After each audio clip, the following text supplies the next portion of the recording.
एक तरफ जहां भारत में एनआरसी और नागरिकता कानून को लेकर हंगामा चल रहा है, तो दूसरी ओर बांग्लादेश की सरकार भारत में अवैध तरीके से आए अपने लोगों को वापस बुलाने पर विचार कर रही है। बांग्लादेश के विदेश मंत्री ने इन लोगों की सूची भी मांगी है। आइए देखते हैं ये रिपोर्ट।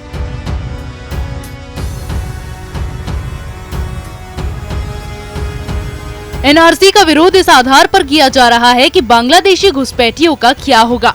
जिन लोगों का नाम एनआरसी में शामिल नहीं किया गया है, उन्हें कौन सा दर्जा दिया जाएगा। लेकिन अब इसका समाधान सामने दिखाई पड़ रहा है। बांग्लादेश की सरकार ने भारत में अवैध रूप से रहने वाले बांग्लादेशियों को वापस बुलाने की बात कही है। बांग्लादेश के विदेश मंत्री ए.के. अब्दुल मोमिन ने कहा कि उनकी सरकार ने अवैध तौर पर भारत में रहने वाले बांग्लादेशियों की सूची मांगी है। इसके साथ साथ उन्होंने ये भी कहा कि बांग्लादेश की सरकार ऐसे लोगों को वापस बुलाने के लिए तैयार है। बांग्लादेश के विदेश मंत्री मोमिन ने अपनी भारत यात्रा ये कहकर रद्द कर दी कि वे काफी व्यस्त हैं, लेकिन उनका कहना है कि बांग्लादेश भारत के रिश्ते सामान्य हैं और उन पर कोई प्रभाव नहीं पड़ा है। उन्होंने कहा कि भारत ने एनआरसी प्रक्रिया को अपना आंतरिक मसला बताया है और ढाका को इस बात का आश्वासन दिया है कि इससे बांग्लादेश पर कोई फर्क नहीं पड़ेगा।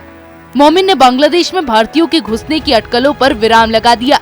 उन्होंने कहा कि अगर कोई भारतीय बांग्लादेश में घुस जाता है तो उसे वापस भेज दिया जाएगा।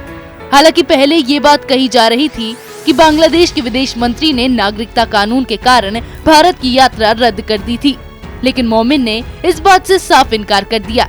उन्होंने साफ तौर पर कह दिया कि एनआरसी या फिर नागरिकता कानून भारत का आंतरिक मामला है, इससे दोनों देशों के बीच के संबंध प्रभावित नहीं होंगे। दरअसल नागरिकता कानून के खिलाफ विपक्षी पार्टियों के साथ साथ पाकिस्तान भी अपना एजेंडा चला रहा है। पाकिस्तान ने इसका विरोध किया था और इस कानून को मुस्लिम विरोधी बताया था। पाकिस्तान ने अपने फायदे के लिए बांग्लादेश के विदेश मंत्री अब्दुल मोमिन के भारत दौरे को रद्द करने का मामला भी उठाया था, लेकिन जिस तरह मोमिन ने सारी अटकलों को खारिज कर दिया, उससे पाकिस्तान का एजेंडा सामने आ गया। इसके साथ साथ कांग्रेस और टीएमसी जैसी पार्टियों ने भी बांग्लादेश का सहारा लेकर सरकार के ऊपर हमला किया था। इन लोगों ने दोनों देशों के बीच संबंध खराब होने की बात कही थी, लेकिन मोमिन ने इन सब की जुबान बंद कर दी है और साथ में एनआरसी को लेकर चलने वाली अटकलों पर भी ब्रेक लगा दिया है। बांग्लादेश सरकार की पहल के बाद ये साफ हो गया कि एनआरसी का मकसद पूरा हो जाएगा और बांग्लादेशी घुसपैठियों को अपने देश वापस भेजने का रास्ता एनआरसी से होकर ही निकलता है। तो एनआरसी का मकसद अब पूरा होता दिखाई पड़ रहा है। बांग्लादेशी सरकार अपने नागरिकों को वापस बुलाने को तैयार हो गई है।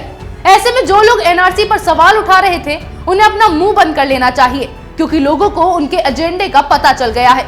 इसी तरह की खबरें मैं आपके लिए लाती रहूंगी। तब तक के लिए बने रहिए हमारे साथ। अगर आपको हमारा वीडियो पसंद आया हो तो इसे लाइक करें, हमारे चैनल को सब्सक्राइब करें और हाँ, बेल आइकन दबाना ना भूलें ताकि आप तक हमारे वीडियो की नोटिफिकेशन पहुंचती रहे। आप अपना सुझाव हमें कमेंट बॉक्स में दे सकते हैं। हमारे साथ जुड़ने के लिए शुक्रिया।